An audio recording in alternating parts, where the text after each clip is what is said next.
My husband suddenly told me to leave our house because my parents live there. I was surprised and confused. He threatened divorce if I argued. Lately, he'd been distant, and I had my own complaints. I pay all the living expenses, $1,800 a month, but he seemed to forget that. I couldn't believe he wanted me out. He said his parents wouldn't be comfortable with me there. I didn't understand, but agreed to leave and take my things. He was happy when I agreed and left. I called a resale shop right away. My name's Emily. I live with my husband, Robert, who's a bit older than me. We met through friends and hit it off right away. One day, we hung out together and Robert mentioned he wanted to be a voice actor.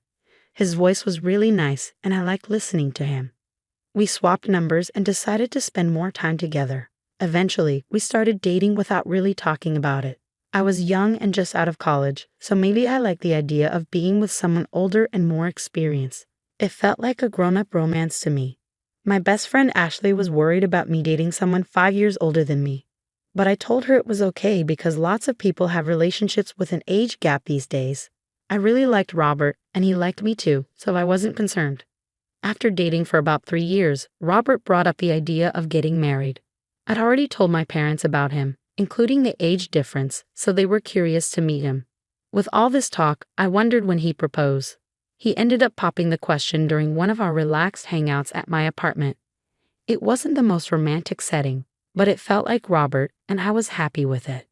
When Robert proposed, I said, "Sure, let's get married." It was a bit casual, maybe for both of us.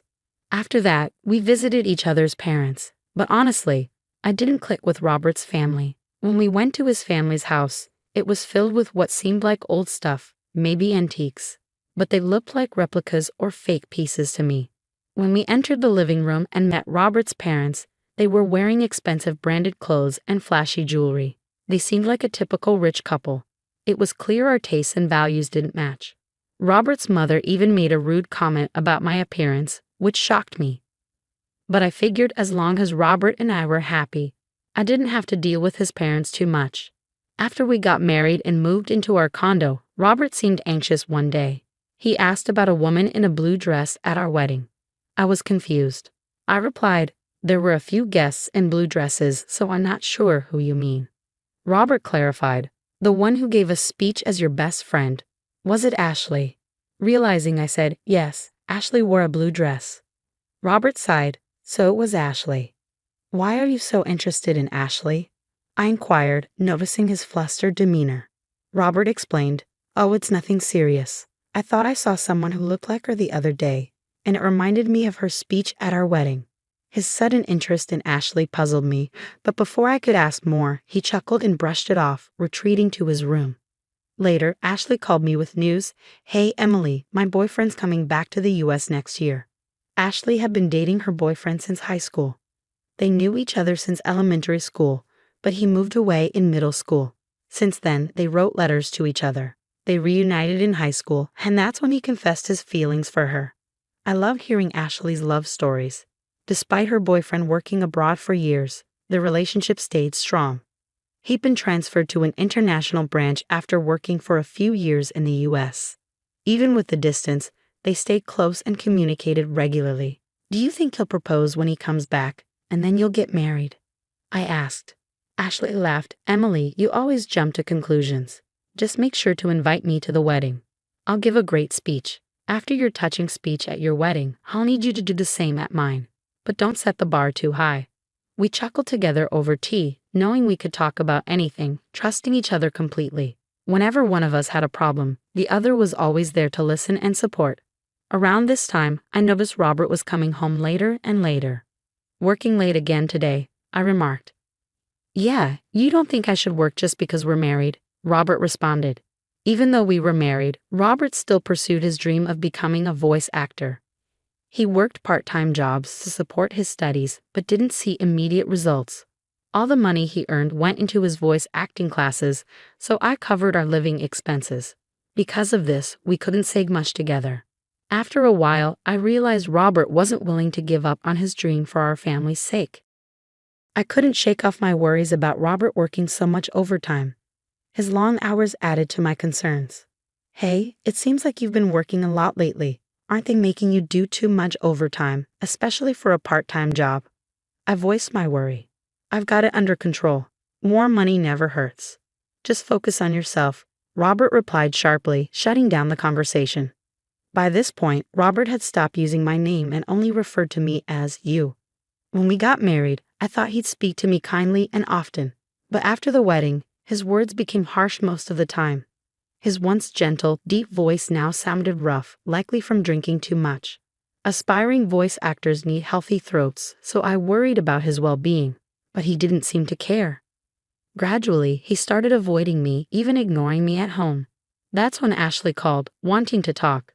Since I had my own worries, I suggested meeting up.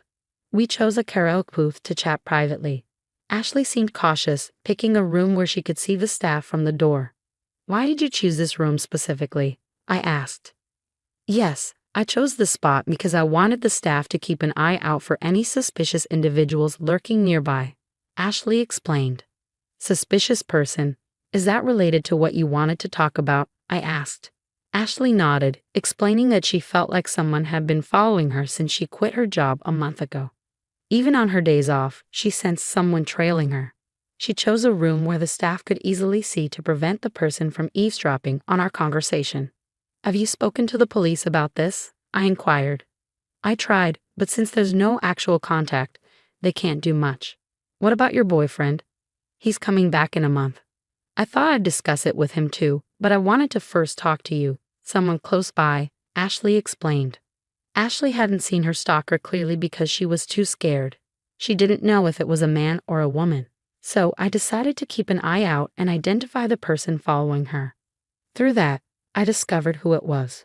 Although I couldn't talk to Ashley about my relationship issues with Robert, it turned out that the one stalking her was none other than my husband, Robert. He claimed to be working late every day, but he would actually wait near Ashley's workplace after his shift ended and follow her when she left. It was shocking to realize that someone so close to me was scaring my best friend. When I discovered the truth, I was devastated. The expression on Robert's face while he followed Ashley was chilling. He had this creepy, unsettling grin. I had fallen in love with and married this man. But in that moment, all the love I felt for him vanished instantly. I confided in Ashley and urged her to move as soon as possible. With the help of her coworkers, she arranged for someone to drive her from the underground parking lot to her new place. After Ashley and I took these precautions, Robert's frustration grew, and one day that frustration boiled over. Since my parents will be staying here, you need to go back to your parents' house, Robert suddenly announced, convinced he was making sense. Do you have an issue with that? If you disagree, I'm okay with getting a divorce, he added, starting to assert his position. While I had many complaints about him and had even considered divorce, I didn't think he could just throw me out of our home. After all, I'm the one paying $1,800 for our monthly expenses. I wondered if Robert even remembered that as I looked at him skeptically, his patience wore thin as he lost his temper. Just leave already. My parents can't move in if you're still here. Why do I have to be the one to leave? I don't understand it at all, Robert exclaimed. But I replied, fine, I'll take everything I purchased with me. As soon as I agreed, Robert told me to hurry up and walked away.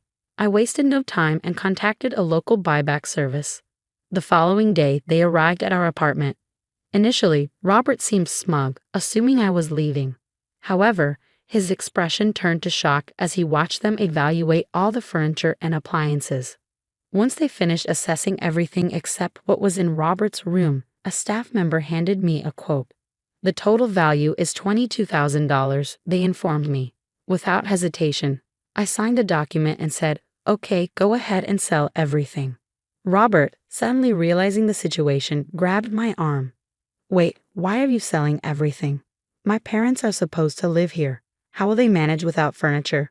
I pulled away from his grasp. What do you mean? When we got married, you told me you were broke because of your acting classes. You practically begged me to cover the rent, furniture, and living expenses. I never realized you were that broke. I feel deceived. Remember the $1,800 monthly expenses I've been paying. From now on, you'll cover that. And with your parents moving in, I'm sure it'll be even more, I stated firmly. Robert's face turned pale, but he quickly tried to regain his composure. Thought you could bring up money and I'd back out of the divorce? Who do you think you are? I've already found a wealthy woman, Robert said defensively. As I processed Robert's revelation about his close relationship with a wealthy woman, it dawned on me that he might have been referring to his stalker-like behavior towards Ashley. If that was his idea of being close, then Robert was seriously deluded. Ashley indeed came from a wealthy family. Her grandfather was a successful businessman, and her father now runs the family business. Ashley was the epitome of a perfect heiress, yet she never flaunted her wealth. She lived modestly like me and our friends, and nobody judged her based on her family's money. It seems Robert had learned about Ashley's affluent background and decided she'd be a better match for him.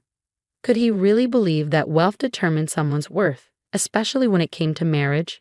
That thought infuriated me. However, I knew Ashley would never consider marrying Robert. Ashley's longtime boyfriend, whom she's been with since high school, is returning to the States soon. They'll probably get married, I stated. Robert was stunned to hear that he wasn't considered close to Ashley and that she found his behavior creepy. But I always walked Ashley home, he insisted. You should consider yourself lucky you weren't reported to the police, I retorted. But I didn't know she had a boyfriend. He's been abroad, Robert protested. They've been pen pals since elementary school and apparently talk almost every day. And unlike you, who's only been working part-time jobs, her boyfriend is a successful man recognized even by her father, I asserted firmly. Robert looked defeated as I spoke. Once the buyback workers had taken all the furniture and appliances, he seemed to regain some composure. I guess you're all I have left. You'll support my dream of becoming a voice actor forever, right? He asked, trying to strike a charming pose. I gave him a cold stare and replied, Excuse me. I've already visited a divorce lawyer and started the process. Let's communicate through our attorneys from now on. Perhaps thinking I still harbored feelings for him, Robert clung to my waist. Don't say things like that. Haven't we been getting along all this time? He pleaded. Getting along? Ever since you found out about my best friend Ashley being a wealthy heiress, you've been distant and started hanging around her. I realized marrying you was a mistake right after I said, I do, I declared. Robert broke down in tears, behaving like a little boy despite being older than me by 5 years. Seeing him cry like a child only made my already diminishing affection for him plummet even further. I can't stand being in the same room with you anymore. Just stop it. Oh, and by the way, I informed your uncle, who owns this apartment we're renting, about our divorce, I added. My uncle? You know he's strict, right? Robert exclaimed. Well, I've been covering all the rent and living expenses until now. So when I mentioned that you might struggle to afford it if I leave, he said he'd find work for you. That also means I won't be able to continue my voice acting studies, I explained. You hardly ever practice anyway. Maybe it's time to face reality. And if you try to approach Ashley again, I'll report you to the police right away. Goodbye, I stated firmly. I left the house with a firm resolve to never look back. My immediate plan was to return to my parents' house. But I also considered finding a new place closer to my job if the opportunity arose. As for Robert, it appeared his uncle followed through on his promise and found him a job at his company. Soon after, Robert's parents, who had been planning to rely on their son's marriage to the wealthy heiress, also moved into the apartment and began working for the uncle's company. It seemed like taking advantage of others ran in the family. I felt relieved to have escaped from such a toxic environment. While age difference didn't matter much to me, I realized the importance of choosing my next partner more carefully. On a brighter note, after everything with Robert had settled, I received a wedding invitation from Ashley herself. She introduced me to her longtime boyfriend, and I genuinely wished them all the happiness in the world. While my first marriage didn't work out, I hoped that Ashley's marriage would be a lasting and happy one for many years to come.